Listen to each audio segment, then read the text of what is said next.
No? Kailangan ko galingan dito, kailangan ko ito para ma-secure yung future ko, kailangan ko dito, kailangan ko kumita ng maraming pera para ma-secure yung future ko. And in that way, no, hindi natin namamalayan na unti-unti, ginagamit pala yung nakaaway para mawala yung focus natin sa Panginoon. Diba? So, pero tandaan natin, no, na ang true security cannot find sa mga ganung bagay. Hindi siya sa kapag ka naka-iPhone 13 ka, para pang-flex mo siya, at pa-0.5 ka. No, hindi ganun yun. Ano pa, kapag marami kang insurance, meron ka sa Sun Life, meron ka sa Pru, at sa marami pang iba. Diba? At hindi yung kapag ka marami kang stocks, marami kang in-invest mo lahat ng pera mo sa business, hindi yun. Kasi ang true security ay nanggagaling sa Panginoon. Diba? May mga era talaga sa life natin na minsan lalakad tayo sa valley of death. Tama ba? Minsan mararanasan natin na hindi ganun ka-smooth ang life.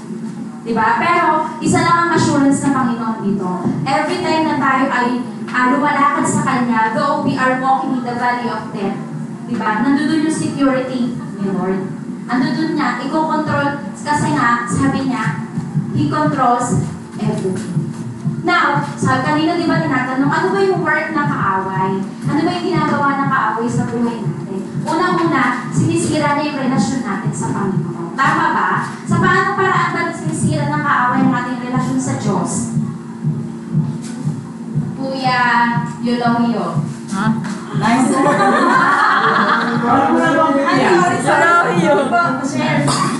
Ano ulit?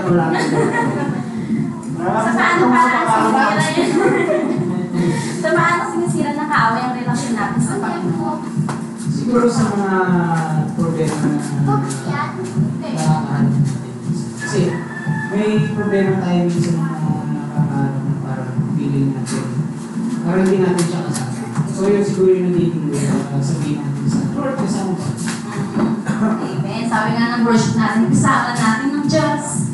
Diba? Pero diba, gumagawa siya ng paraan. Unang-una, nagsisend siya ng mga challenges, ng mga trials. Tandaan natin na hindi lang tayo yung sinendan niya noon, even Jesus. Diba? Nung si Jesus ay galing sa 40 days prayer and fasting. Diba? Anong ginawa sa kanya ng kaaway? Tinukso siya. Diba? So, tayo, dahil tatay natin si Jesus, hindi tayo excuse doon sa mga temptation na ibabago sa atin ng kaaway. And the more na mainit tayo sa Panginoon, nandoon yung kaaway, gagawa at gagawa siya ng paraan para mag-destroy tayo.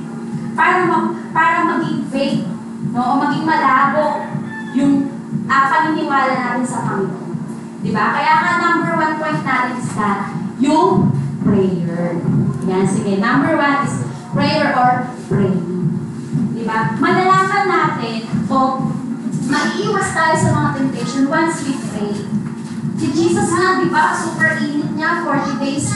Diba? Prayer and fasting siya. Tapos dun siya tinukso ng kaaway. Diba? So every time na tayo ay nananalangin, nandiyan din yung kaaway. Gumagawa rin siya ng paraan para mag-isip. Diba? Pero sabi nga, mag-continue lang tayo, no? Sa pananalangin na. Diba? Sabi, paano kung nagbibihib ang kaaway, sinisira na yung sinisira niya yung relationship natin through the challenges, struggles, ano pa, mga problems, no? Doon na tayo inaatake. No? Kapag tayo ay medyo lalamya-lamya sa ating pananalangin, ay ikaw ang target ng kaaway. Diba? Sabi nga kanina, sino yung target niya? Sino yung target ng kaaway? Tayo. Tayo, Chad, diba? Diba? Tayo yung target ng kaaway kasi nga, nag-i-invite siya. Kung nag-double time tayo sa pag-disciple, nag-triple time naman itong enemy para may makasama siya. Now, kung hindi tayo nananalangin, diba? Tayo ay dadala. Diba? And pangalawa, fasting. Yan. Sino na to prayer and fasting dito? Fasting. Fasting na, prayer meeting. Fasting na kapag medyo nakita na lumalaki yung No? Ang sinasabi dito, while you fast, you pray. Diba? So habang nagpapas ka na nanalaki ka, nakikinig ka sa Panginoon. Hindi lang to yung, pinapatay mo yung sarili mo at hinahayaan mo na mapuno ka ng salita ng Panginoon. Mapuno ka ng presensya ng Panginoon. Hindi lang mag-skip ka ng meal kasi nga wala kayong food, hindi ganon. Diba? So hindi lang mag-skip ng meal, kundi ilalaan mo talaga, sasadyain mo na mag-prayer and fast kasi may ipapanalangin ka or may itutulog ka sa Panginoon. At pinapatay mo yung flesh mo, yung sarili. Diba? At pangatlo, intercession. Ano ba ang intercession? Tayo sa right.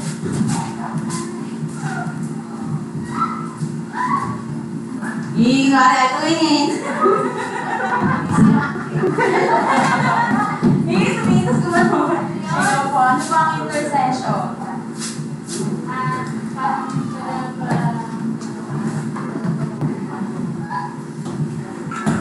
Diba? So, ibig sabihin, intercession, tagapamagitan, you intercede for the concern of others. Diba? So, hindi lang to sa'yo. Sa prayer fasting, pinapatay mo yung sarili mo. At the same time, when you intercede, hindi lang puro sa'yo. Diba? Natututo ka naman na ipanalangin yung ibang tao. Yung concern ng ibang tao. Diba? And pangapat, mabilis lang to, blood of Jesus. Diba? Use your authority to bind the strong man. Sino ba yung strong man na tinutukoy dito? Yung? Bind the strong man.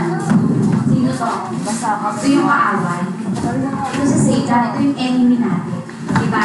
You have to use your authority as a child of God. Gamitin natin yung blood of Jesus. No, para mawalan ng visa yung ginagawa ng kaaway sa atin. Kasi ang purpose niya, unang-una, ipaniwala ka niya sa mga kasinungalingan ng mundo.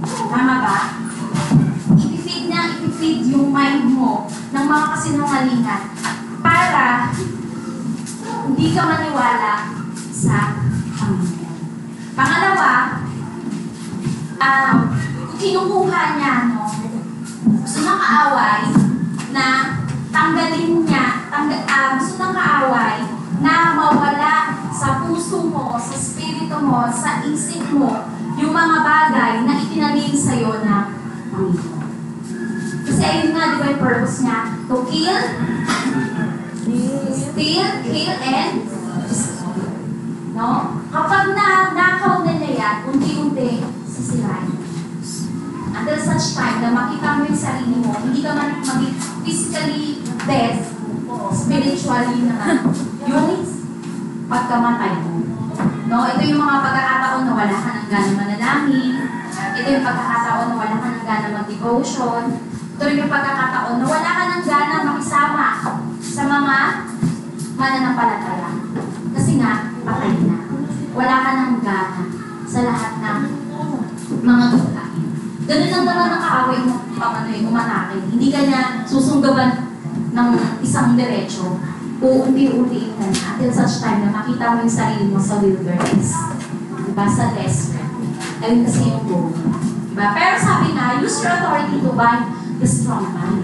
Diba? Binigyan ka ng authority ng Panginoon na diktahan, no? Kung ano or labanan yung works ng kaaway. Pero paano mangyayari yun? By simply reading the word. Kasi wala akong ibang lalaban sa kanya kung hindi mo binabasa ang salita ng Panginoon. Amen ka? Diba? Kung nagkakaroon ka ng financial crisis or dumadaan ka sa financial crisis, paano mo paglalabanan yun? Kung wala kang pangbala sa kanya. Sabi nga ni Ate Jessel kanina, memory verse. Diba? So yung mga memory verse na yan, kaya nga tinawag na memory verse. Kapag meron kang mga pagsubok, pwede mo ipantapal yan para hindi ma-magnify yung mga negative thoughts, mga negative things na ibabato sa iyo ng kaaway. Diba? Yung Bible, walang power to. Diba? Nagkaka-power lang yan kapag inaapay ka. Kasi Kasi ano lang naman to eh, sulat lang, di ba? Pag nasunog to, wala na. Di ba? Pero kung alam natin ang salita ng Panginoon, no? At ina-apply natin siya everyday, especially kung meron tayong mga pagsubok sa life natin, may iwasan na maging target tayo or maging toy tayo na kaaway. Diba?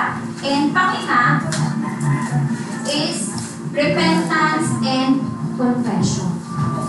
Diba? So many of us nagiging toy na kaaway just because maraming kasalanan. Hindi nagagamit yung authority just because alam niya sa sarili niya na meron siyang mga hidden sin. Diba? Kaya nga sinasabi, magkaroon tayo ng genuine repentance. Ano ba yung genuine?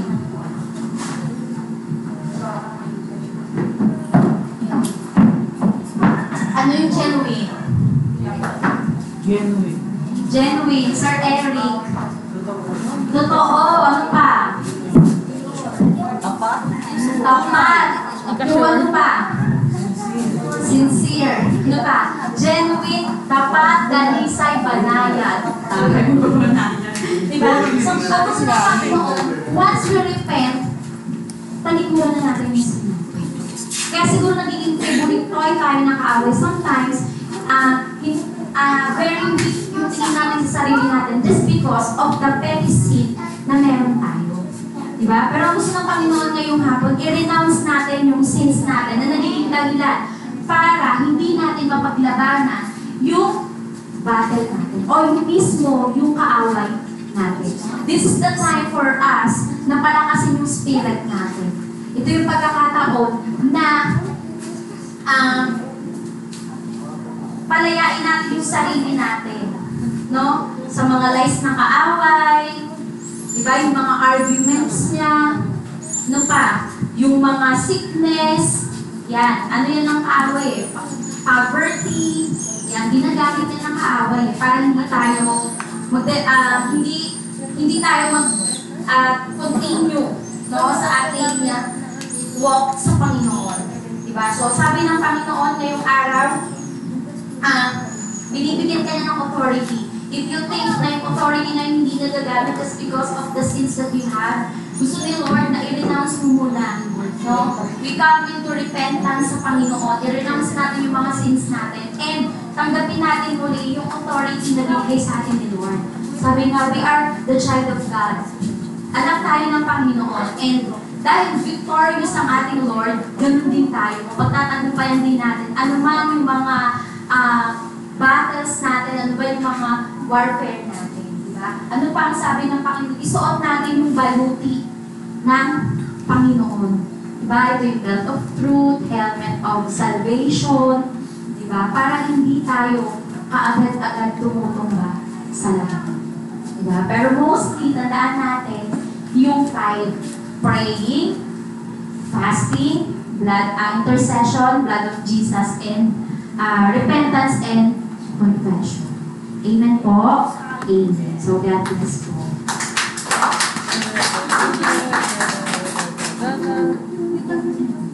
Yes, Joy! Joy, where are you? Joy to the world. Where are you, Joy? Okay. Joy. Ano mo, Joy? Ano sabihin na? Okay. Okay ng word, no? Joy, asan ka na? Okay. Joy ako eh. Ako Joy. Joy, Ano ka na sabihin ni Joy? Na-record ko na. Okay. Joy ako eh. Ng word, no? Sana Joy? Bili ko. Sana yun?